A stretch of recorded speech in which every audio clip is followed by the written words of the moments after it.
ஓ madam madam கொஞ்சம் ரொம்ப விரக்தியினுடைய விளிம்பில் ஆங்காரத்தை தான் திரு மு.க. ஸ்டாலின் இப்படியான வார்த்தைகளில் பயன்படுத்தியிருக்காரா? இந்த கவர்மெண்ட் அமைந்ததை ஏற்றுக்கொள்ள முடியாத மனத்தவிப்பின் வெளிப்பாடு தான் அவருடைய ஸ்டேட்மெண்ட்டா? நீங்கள் சொன்ன ஸ்டேட்மெண்ட்டை முதல்ல மாற்றணும். இந்த கவர்மெண்ட் அமைந்ததில் ஏற்றுக்கொள்ள முடியாத மனத்தவிப்பு அல்ல, அது முற்றிலும் தவறான ஒரு வாக்கியமா நான் பார்க்கிறேன். இந்த கவர்மெண்ட் அமைவதற்கு முற்றிலும் உதவியாக இருந்தவரே எங்களுடைய தலைவர். இந்த அரசு அமைவதற்கு முற்றிலும் உதவியாக இருந்தவரே எங்களுடைய தலைவர். முதல்ல அதை தெளிவுபடுத்திக்கோங்க. ஆனால் எனக்கு ஒரே அரவிந்தன் எனக்கு ஒரு வேண்டுகோள் இருக்கு. முதல்ல சகோதரர் அமைதியா இருக்க சொல்லுங்க. குறுக்க பேசக்கூடாது. இவரோட அறிவின் வெளிப்பாட்டாக எல்லாரையும் குறுக்க பாய்ஞ்சு அவர் கேள்வி கேட்கறத முதல்ல நிறுத்த சொல்லுங்க. தயவுசெய்து நிறுத்த சொல்லுங்க. தயவுசெய்து நிறுத்த சொல்லுங்க. ஏன்னா இவர் பேசியது எல்லாவற்றையும் நான் வாயே திறக்காம கேட்டுட்டு உட்கார்ந்து இருந்தேன். அதனால அமைதியா இருக்க சொல்லுங்க. முதல்ல 2-3 விஷயங்களை சொல்லிடுறேன். சகோதரர் திரும்ப போதை கலாச்சாரம்னு கூடுதலா ஒண்ணு சொல்றாரு. நிச்சயமாக போதை கலாச்சாரத்திற்கு எதிராக நாம் அத்தனை பேரும் சேர்ந்து போராட வேண்டும். என்ன போதை தெரியுமா? திரைப்பட போதை, திரை நடிகர் மீதான போதை.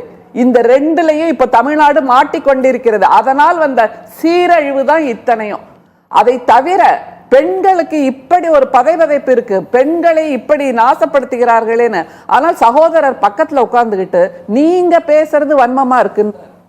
உங்களுக்கு இருக்கக்கூடிய அந்த ரௌத்திரம், அந்த இயல்பான ஒரு கோபம், இது கூட இல்லாம ஒருத்தர் இருக்கிறார்னா இந்த மாதிரியான பாலியல் குற்றங்களை கூட ஒரு நார்மலை செய்கின்ற போதை இவர்களுக்கு எல்லாம் இருக்கிறது. அதைத்தான் நாங்க திரும்ப சொல்ல, ஒரு நியோ நார்மல்னு சொல்லுவோம்ல, அது என்னன்னா என்ன குற்றம் நடந்தாலும் நீ அதை பத்தி பேசாத. எங்களுடைய தலைவர் பதைத்து சொல்கிறார், சவாலும் சவடாலுமாக பேசினீர்களே, இப்ப சைலண்ட் மோடுக்கு போயிட்டீங்களே அப்படின்ட்டு.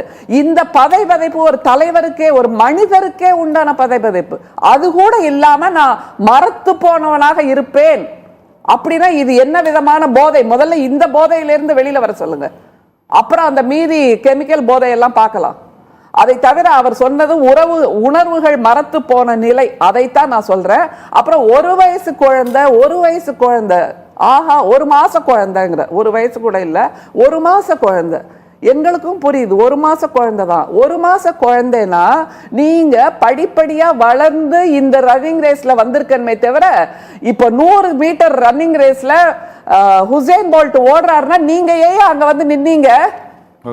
அதைத்தானே நாங்க திரும்ப சொன்ன. நீங்க படிப்படியா அரசியல் அனுபவம் பெற்று உங்களுடைய ரசிகர் குஞ்சுகளை அரசியல் அனுபவமாக்கி நீங்க வாங்க. யார் வேணா வரலாம் அரசியலுக்கு, ஆனால் நீங்கள் அப்படியான ஒரு முதிர்ச்சியான அனுபவத்தை பெற்றுவிட்டு வாருங்கள்னு சொன்னோம். நீங்க என்ன சொன்னீங்க? நான் குருவிதான், ஆனா என் தலையில பனங்காய நான் சுமப்பேன்னு இவர்களுடைய தலைவர் பாய் சவடால் விட்டார்ல, அதற்கு என்ன பதில் இருக்கு? அப்ப நீங்க ஏன் இந்த ரன்னிங் ரேஸ்ல வந்து நின்னீங்க? நாங்கள் கஷ்டப்படுறதுக்கா? எங்க வீட்டு குழந்தைகள் கஷ்டப்படுறதுக்கா? 24 மணி நேரத்துல அத்தனை வன்புணர்வுகள் நடந்திருக்கு. எந்த ஊர்? சென்னையில கூட 12 பாலியல் குற்றங்கள். இதற்கெல்லாம் யார் பதில் சொல்ல போறா? அந்த குழந்தை 2 வயசு குழந்தைக்கு என்னங்க தெரியும்? அந்த 2 வயசு குழந்தை வளர்ந்து ஆளாகி ஒரு மிகப்பெரிய ஆளுமையாக வந்திருக்க கூடும். அதுக்கு என்ன தெரியும்? 2 வயசு குழந்தைக்கு மழலை கூட மாறி இருக்காதுங்க. எனக்கு ரொம்ப வேதனையா இருக்கு. இப்படி கூட மரத்து போனவர்களாக இவர்கள் இருக்க முடியுமா? உணர்வுகள் அற்று இருக்க முடியுமா? இது ஆணாதிக்கத்தின் உச்சம், எதேச்சாதிகாரத்தின் உச்சம்னு நான் நிச்சயமா சொல்லுவேன். சட்டப்பூர்வமாக இங்கே ஒரு கிரைம் நடந்தது, இதுக்கு நாங்க இந்த நடவடிக்கை எடுத்து சம்பந்தப்பட்ட நபர் கைது செய்யப்பட்டு விட்டார் அப்படின்னு சொல்லிட்டு சம்பந்தப்பட்ட மாவட்டம் அல்லது சம்பந்தப்பட்ட கமிஷனரேட் சார்பில் ஒரு ப்ரெஸ் ரிலீஸ் கொடுக்குறாங்க. இது போதுமானது, இதுக்கு மேலே பதில் சொல்ல வேண்டிய தேவையில்லை என்று கருதக்கூடிய ஒரு இடத்துல இந்த கவர்மெண்ட் இருக்குதா?